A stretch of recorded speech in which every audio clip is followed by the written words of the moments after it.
長らく入園者のいない夢の後に、それは力なく亡霊のような静けさで足を踏み入れていた。今夜は無風で周囲は無人。それなのに響いてくる雑音に、それはにんまりと手を合わせて微笑んだ。可愛らしく合わされた形はチューリップのつぼみのようだ。ゲートの横の係員室の曇った鏡に造花の仕草が映し出される。その横には錆に錆びた掲示板。今日の入園者数2。今日の風食かな、わからんにさらされた掲示板は心ない落書きが一つ。今日の数は死亡事故という単語に書き換えられていた。もう使われることのない記録表。それが何であるかたっぷり10秒ほど考えて、それは新たに数字を付け足した。今日の入園者数3。今日の死亡事故1件。人差し指で数字を付け足して、彼女は花のように微笑む。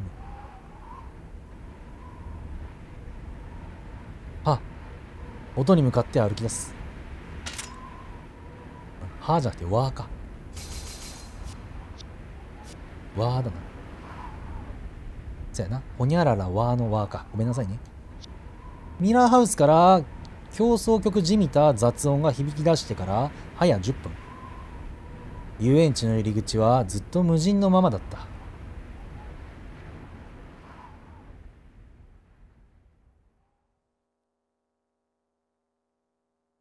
結論から言えば、仮に彼が世界で一番強運な男だとしても逃げ切れるはずはなかったのである。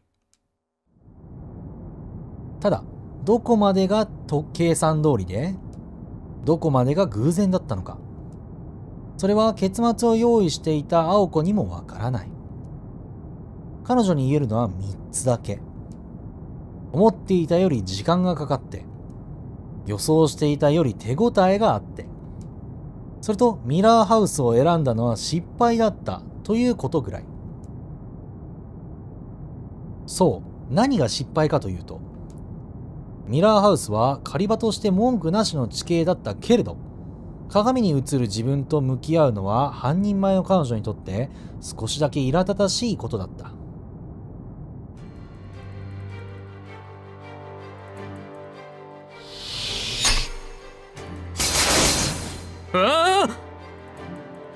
青子の右腕が光った瞬間、宗十郎は目の前の階段に逃げ込んだ。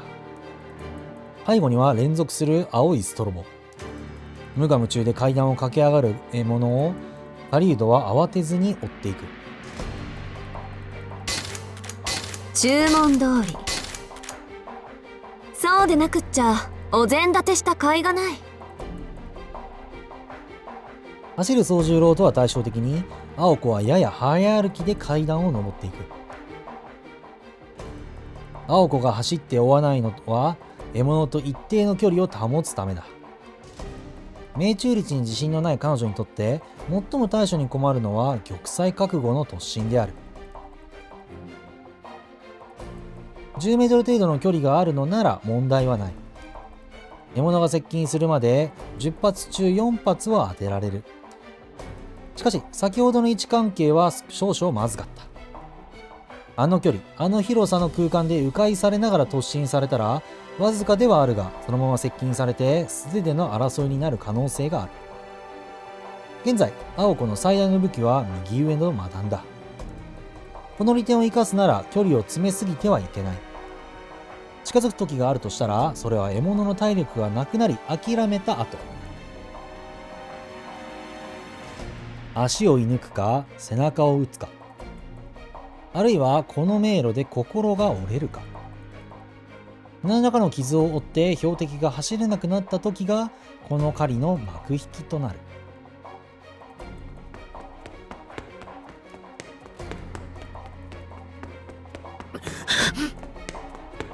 一方、宗十郎は悲鳴をこらえながら迷路を走っていた。出口など目指しようもなく、まっすぐ走ることすら難しい。長く伸びている通路はそう見えるだけで鏡の壁で塞がれている。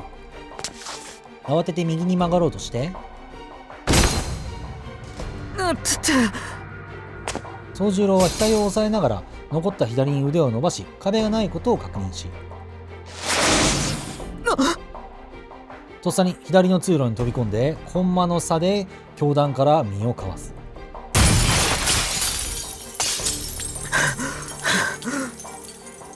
近づいてくる足音にせき立てられて考える前にとにかく走る。今のは本当に紙一重だった。後ろ髪の焦げた匂いがする。きっと強運、あるいは悪運だ。幸運の類があるのならそもそもこんな事態になってはいない。ミラーハウスの2階は巨大な渦巻き状になっているらしい。外周から始まってとにかく左にと曲がっていく。行き着く先はどん詰まり。逃げれば逃げるほど追い詰められるカタツムリの殻に似た断頭台だ。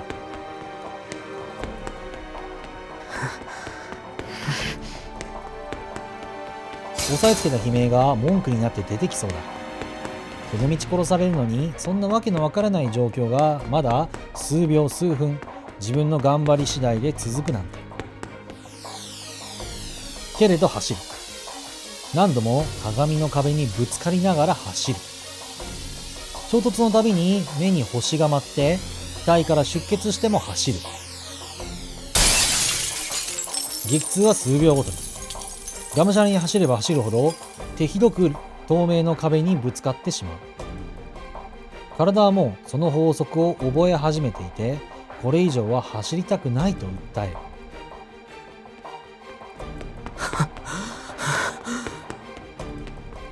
結果、たった60メートル程度の全力疾走で息が上がっていた。そもそもしかるにどう考えてもまともじゃない。いくらなんでも突拍子がなさすぎる。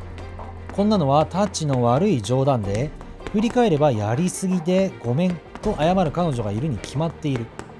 頭は真っ白で、体は幾度なる衝撃で音を上げて、そうに違いないと足を止めそうになったところに、ゾクリ。音とともにかぶさるような死の手触りを感じ取った。大げさな話ではなく、宗十郎はこの類の悪漢を嫌というほど知っていた。何しろ町にやってきてからこっち、死にかけたことは一度や二度ではなかったのだ。道を行く自動車や通勤ラッシュで混雑する駅のホームは、ルールを知らない者からすれば、今の現状とそう大差のないものなのだから。彼もまだ命も恐怖も知らない無邪気な幼児ではない。一つの人格として形取られた知性がある日突然全く違う文化圏に放り込まれただけ。プロ町にとって当然のもの、安全が約束されている公共の機構ですら彼にとっては未知の脅威だった。だからすでに慣れてはいたし、正直に告白すれば不満に思うことだってあったのだ。全く不要なもの、全く価値を見出さないものにあふれ、それらが全て危険な役割を持った世界。コンビニエンスストアにある多くの日用雑貨すら彼にとっては大変優れた道具である。文明はその水準を上げるほど人間の持つ危機感を麻痺させる。裕福さ、便利さを進めていく街のあり方は田舎で育った宗十郎にとっては毒そのものだ。そして不幸なことに彼には利便さを享受するだけの余裕がなく、扱い方を間違えるだけで容易に唐突に誰もが意図しなかった事故が起きる都会の便利さにずっと違和感を抱いていた。どうして、なんで自分はこんなところにいるのだろうと。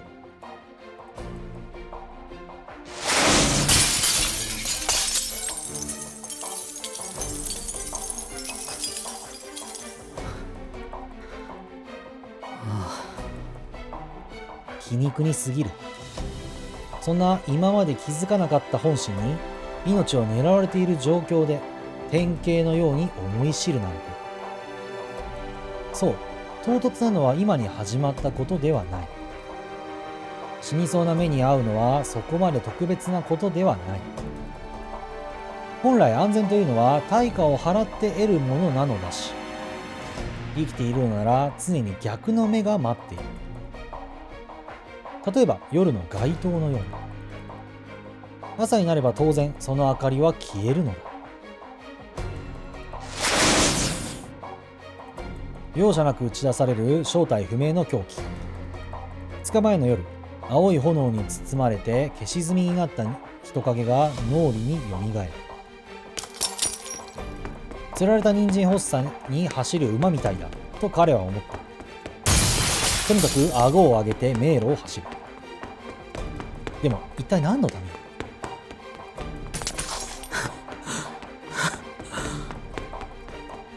心臓の苦しさは本物なのにまるで現実感がない。天窓から見える夜空は泥を流したような群青で、彼の知っている夜空には似ても似つかない。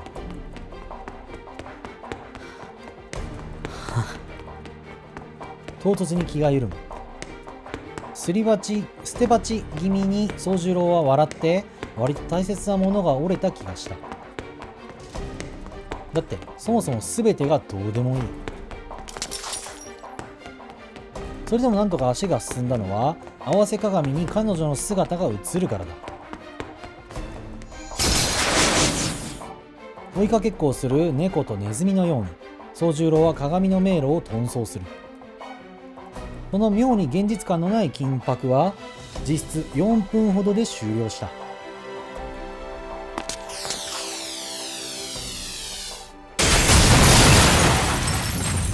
9回目の青い光が宗十郎の真横で発火する。光は壁に被弾するなり爆発して、その衝撃で宗十郎を反対の壁に叩きつける。文句なく今までで一番死に近い一撃だった。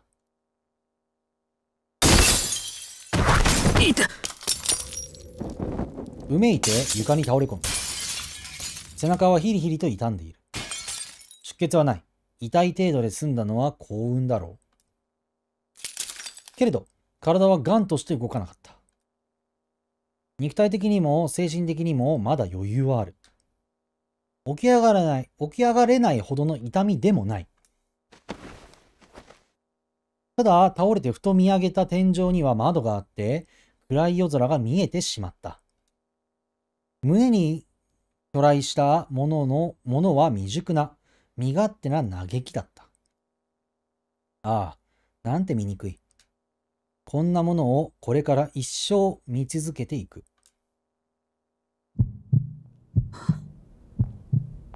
乱れていた呼吸が熱を失ったように収まった。簡単に言うなら彼はそれで諦めてしまったのだ。追いかけてくる足音から逃げるという行為と、多分もっと大きな根本にある問題から。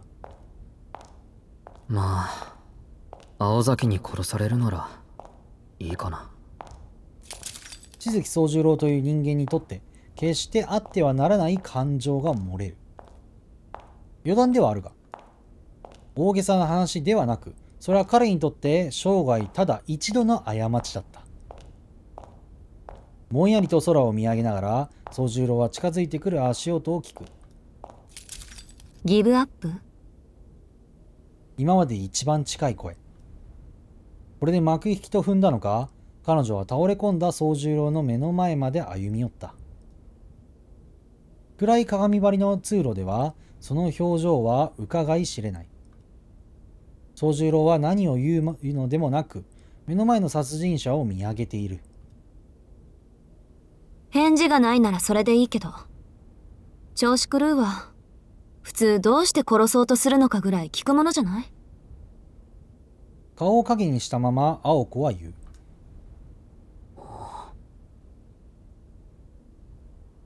きょとんと目を大きくする宗十郎。言われてそれが自然な疑問なのだと気がついた。なんとなく雰囲気で秘密を知ったから殺すと読み取れたが、どうして自分がこんな目に遭うのか理由を聞きたくなるのが人情である。そっか。それはそうなるな。ああ、という皇帝。どこか寂しい願いと諦めの混ざった顔。彼はしばし考えた後。でも言う必要はない。聞きたくないんだ、そういうのは。大人びた静かな声でそう答えた。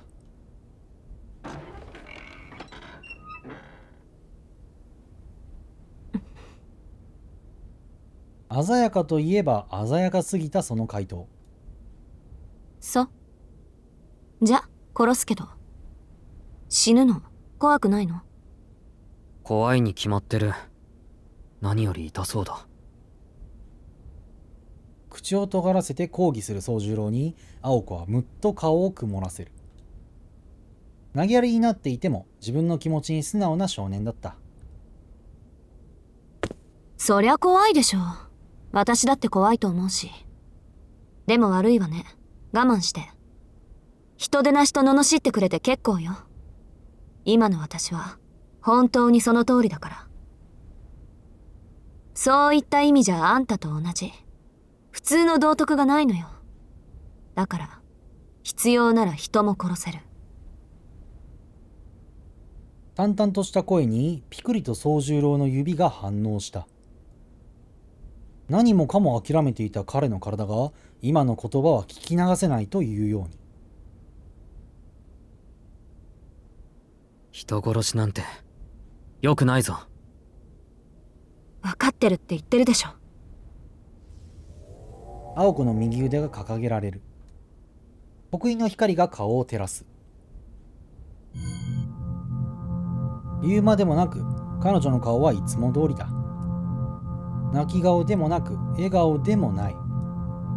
感情を排したどこにでもいる一人の少女。我慢してなんてとんでもない。普段の青子を知る宗十郎にとってそれはどんな顔より辛く映った。すまない。ちょっといいかな。何？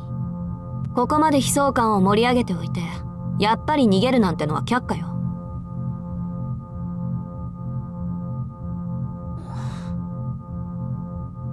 容赦のない青子の切り返しに彼はつい頬を緩ませた。ほっと息をつくように先ほど見えた辛さは勘違いで、青子はやっぱり青子だった。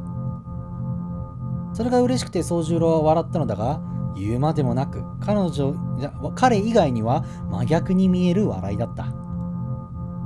遺言でも聞いてあげようと思った私が甘かった。っていうか今の小バカにした笑いがあんたの遺言ってことで OK？ いや、そうじゃなくて、あそこにいる人は青崎の友人なのか？お？ついと指で青子の背後を指す宗十郎。はあ？